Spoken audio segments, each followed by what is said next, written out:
Mundo árabe. O Ocidente ajudou a impor o véu.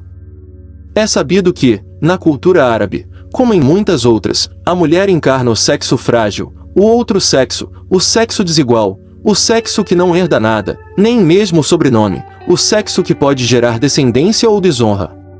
Goiás News. Notícias. Sem mais delongas, vamos para notícia. Meu nascimento, para minha família, significou uma decepção que chegou às lágrimas, pois todos esperavam um varão. Para piorar, eu era a quinta filha da família, ou seja, a quinta decepção e, para minha mãe, a quinta derrota. Ao lado da esposa de meu tio, que triunfantemente deu à luz 10 meninos inestimáveis, ela passou por uma mulher amaldiçoada. Em vão ela era mais bonita, mais inteligente e mais digna do que minha tia, e as outras mulheres da família, todos a consideravam a menos fecunda, aquela que não podia dar bons frutos. Desde seus preconceitos e suas teorias. Desde a infância não paro de ouvir como as meninas, da família, do bairro e do mundo inteiro, são descritas como seres impotentes, indefesos, condenados pela natureza a permanecer irremediavelmente débeis. No entanto, alguns meses atrás, minha irmã mais nova descobriu que eu era o único membro da grande família calife a ser listado na Enciclopédia Palestina. Com um suspiro de alívio, sublinhou: a enciclopédia não menciona meu pai, nem meu irmão, nem meu tio e seus 10 filhos milagrosos, nem qualquer outro homem da família, só você está nela. Como mulher árabe, passei por diferentes fases. Recebi algumas influências que me transformaram e contribuíram em parte para a evolução da sociedade. Até as famílias árabes mais conservadoras agora mandam suas filhas para a escola. Essas mulheres, uma vez formadas, tornam-se professoras, médicas, engenheiras, farmacêuticas, escritoras, jornalistas, musicistas ou artistas. Muitas agora parecem indispensáveis, mais fortes, mais criativas e mais importantes que os homens. Os anos de efervescência. No entanto, a mídia ocidental nos retrata como criaturas horríveis envoltas em chadores, vestidas com máscaras de couro, como cativas de um harém dissimulado atrás dos véus. Eu me pergunto por que ela nos vê assim, fixadas em uma realidade unívoca e imutável. Realidade unívoca e imutável. Realmente acreditam que fomos criadas de forma diferente do resto do gênero feminino, incapazes de mudar? Na escola tive um professor que sempre falava em mudança, alterando o tom e o significado da palavra de acordo com os aspectos da realidade árabe que ele abordava, a redistribuição da riqueza, o status das mulheres ou regimes políticos obsoletos. Ele era respeitado e admirado por todos ao meu redor. Os mais novos queriam ser parecidos com ele, e os menos jovens concordaram em escondê-lo quando ele foi perseguido pela polícia. Este maravilhoso professor não foi o único a falar de mudança e justiça. A maioria das pessoas instruídas acreditava nessas ideias e as defendiam. Como ele, milhares de homens inteligentes eram procurados pela polícia ou apodreciam nas prisões de regimes sustentados e subsidiados pelas potências inglesas, francesas e, mais tarde, estadunidenses. O nacionalismo árabe teve sua idade de ouro durante as décadas de 1950 e 1960, as ruas movimentadas transbordavam de esperança de transformação. Adotamos uma atitude rebelde crítica em relação aos nossos sistemas sociopolíticos tradicionais. Na nossa literatura, no nosso teatro, nas nossas canções, na nossa música, e até nas expressões que usávamos no dia a dia, encontravam-se os ideais de libertação e justiça social. A literatura de todo o mundo coloriu nossa cultura. Nossas livrarias e nossas ruas estavam explodindo com livros que clamavam por libertação. Revolução e mudança, literatura existencialista, socialista, negra. Esse impulso comoveu a todos, inclusive os camponeses analfabetos e as mulheres, que começaram a sair sem véu. Dezenas de milhares delas foram para a faculdade, algumas passaram a militar em partidos políticos. Não só não usavam mais véu, mas vestiam uma camiseta ou minissaia. Por mais inacreditável que isso possa parecer, dançamos ao som do rock and twist, apesar de nosso ódio pelos ocidentais. Queríamos viver como eles sem que eles nos dominassem. A derrota. Essa atmosfera idílica se dissipou quando Israel, apoiado pelo Ocidente, conseguiu derrotar o líder egípcio Gamal Abdel Nasser em 1967. Essa derrota significou também a de nosso movimento nacional e de nossas convicções socialistas, uma ocasião que os estadunidenses e seus aliados regionais não deixaram passar. Com milhões de dólares, eles forneceram apoio maciço aos islâmicos para sufocar o nacionalismo progressista. A Irmandade Muçulmana, que até então era indiferente ao povo, ampliou seu poder. A situação em nossa região nas décadas de 1970 e 1980 era muito semelhante à do Afeganistão, quando os estadunidenses ajudaram os islâmicos, e em particular Osama Bin Laden, a enfrentar os comunistas.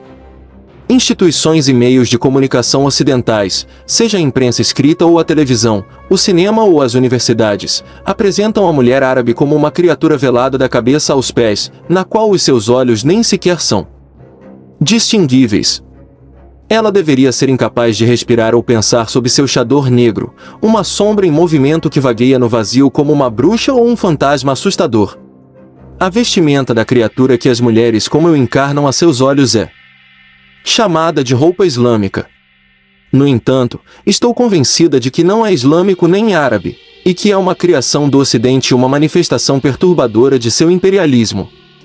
Minha mãe usava um pedaço de gaze preta transparente na cabeça que cobria parcialmente o rosto e o cabelo, permitindo que ela visse e respirasse ao mesmo tempo. O resto de seu traje consistia em uma saia ou vestido simples que chegava aos joelhos, com uma jaqueta curta que enfatizava seu peito e cintura. Nada a ver com o que é considerado um traje islâmico, que transforma o corpo feminino em uma bolsa disforme, uma massa escura, uma cortina de fumaça. No início da década de 1950, minha mãe aderiu ao movimento Sufur, Revelação, junto com muitas outras mulheres de sua geração. Algumas, como ela, vieram da classe média das grandes cidades árabes. Outras de condições menos privilegiadas e de cidades menores. Basta olhar os registros dos shows da cantora egípcia Khaldun ou de outros artistas da mesma época para verificar que, naquela época, nenhuma mulher do público usava essa vestimenta. A desastrosa ocupação da Palestina por Israel em 1948 provocou uma deterioração da situação econômica que teve um impacto direto sobre as mulheres. Milhares de famílias que perderam suas terras, suas casas e cujos homens foram mortos em combate tiveram que retirar as mulheres da esfera doméstica para mandá-la. Milhares de famílias que perderam suas terras, suas casas e cujos homens foram mortos em combate tiveram que retirar as mulheres da esfera doméstica para mandá-las a trabalhar ou estudar. Milhares de jovens palestinas instruídas começaram então a ser vistas viajando sem lenços, morando sozinhas sem se casar. Apesar disso, mantendo a estima de seus parentes e da sociedade, eram elas que sustentavam famílias com poucos recursos. Descrevi essa situação em meu romance Elle Heritage, 1997. Com o tempo, foi aceito, e até bem-vindo, que elas financiassem os estudos de suas irmãs mais novas no Egito, na Síria ou no Líbano, permitindo-lhes obter diplomas em medicina, farmácia, engenharia, direito ou outras disciplinas. Jovens qualificadas, corajosas e de mente aberta lançaram uma onda de emancipação feminina e social, embora nosso conhecimento do pensamento feminista se limitasse aos artigos publicados em jornais egípcios por um punhado de pioneiras como Amina al-Said, Suair al-Kalamavi e Durria Shafik, escritos esses que não iam além de temas como planejamento familiar, casamento precoce ou poligamia. Mas, logo após nossa derrota para Israel em 1967, regimes árabes ditatoriais, hostis ao socialismo e apoiados pelos Estados Unidos, aliaram-se a grupos fundamentalistas islâmicos e os financiaram generosamente. Todos os que usavam o famoso traje islâmico, por exemplo, recebiam uma mesada mensal, 15 dinares jordanianos para um homem e 10 para uma mulher. Os homens usavam um de chacha curto ou gelabia, sandálias de couro e uma longa barba sem aparar. As mulheres usavam um lenço grosso na cabeça e uma longa túnica que descia até os dedos dos pés. Os destinatários deste subsídio também receberam um rosário, uma edição soberba do Alcorão e um lindo tapete de oração. Temos que escolher entre um Ocidente sinônimo de liberdade, secularismo e ciência, mas também colonialismo, e um Islã implacável que clama por resistência ao Ocidente, mas que se opõe não apenas à ciência e à modernidade, mas também à emancipação feminina e social. As organizações islâmicas começaram focando em jovens que já haviam sido treinados como motoristas e que exerciam influência sobre outros. Elas também queriam alcançar as mulheres da casa. Então sua atenção se voltou para mesquitas, escolas e alcançar as mulheres da casa.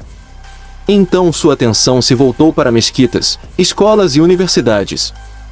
Tudo isso não poderia ter funcionado sem a ajuda, especialmente financeira, dos regimes árabes que declararam sua lealdade, até mesmo sua submissão, aos Estados Unidos, alinhando-se com sua estratégia, na esperança de que o islamismo pudesse acabar com os socialistas e progressistas dentro de suas sociedades. No entanto, os fundamentalistas não se contentaram em impor suas roupas, suas contribuições mensais e seus lugares de encontro.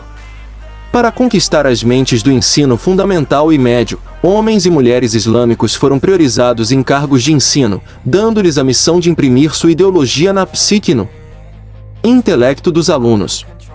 Para completar sua educação, os adolescentes foram obrigados a receber um treinamento para incutir neles disciplina militar e artes marciais em campos instalados nos desertos da Arábia, no Afeganistão e no Paquistão. Ironia do destino. Quando os Estados Unidos e seus aliados perceberam a armadilha que haviam armado para si mesmos, o estrago estava feito e as organizações fundamentalistas planejaram estabelecer um regime islâmico hostil ao Ocidente. Dupla ameaça. Vivemos atualmente uma terrível crise intelectual, social e política. Somos ameaçados por todos os lados, sem saber qual das duas ameaças é mais brutal. Por um lado, o Ocidente, cujas manipulações, exploração e colonização já sofremos; de outro, o islamismo, cujas supostas inovações nos trouxeram à era da opressão e dos haréns. Em outras palavras, temos que escolher entre um Ocidente que é sinônimo de liberdade, laicidade e ciência, mas também de colonialismo, e um Islã implacável que clama por resistência ao Ocidente, mas que se opõe não apenas à ciência e à modernidade, mas também à emancipação feminina e social. E esse caos geral não se limita à nossa região, atinge também o Ocidente.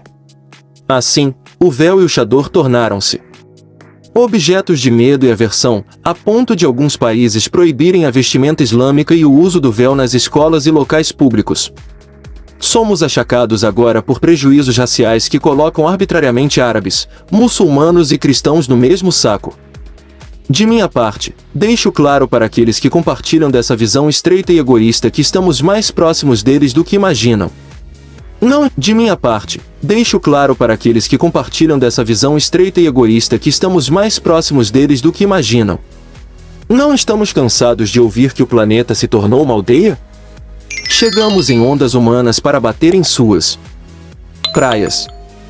Faça o que fizer para limitar a imigração e intensificar as restrições, sempre encontraremos uma maneira de chegar até vocês, superar os obstáculos levantados contra nós e impor nossa presença. Por outro lado, já estamos aqui. Eles podem negar a nossa presença, pois estamos em todos os lugares ao seu redor. Já fazemos parte desse mundo. Não tenho nenhuma intenção de provocar sua raiva. Quero apenas defender minha causa de forma crua e concreta. Desejo que um leitor ocidental possa sentir o que eu sinto, temer o que eu temo. Quero que tome ciência da dor que seus governos colonialistas infligem aos nossos povos, da dor que eles infligem a mim. Suas mídias me tornam um estereótipo, me condenam e me falsificam.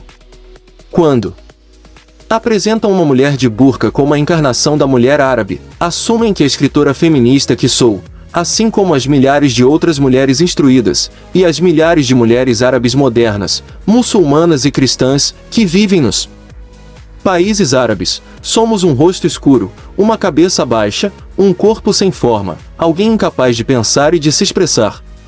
Reserve um momento para compartilhá-lo com sua família e amigos. Eu adoraria ouvir sua opinião sobre este conteúdo na seção de comentários. logo abaixo. Até a próxima e obrigado por assistir. Mas eles estão errados, porque a visão de uma mulher de burca me enche de medo e horror. Temo que um dia saia uma mão dessa imagem e decida que minha filha, minhas netas ou eu, diante de um sinistro regime árabe, seremos mantidas no escuro pelas manobras que visam nos manter como estamos há muito tempo, um campo de petróleo a serviço do mercado ocidental.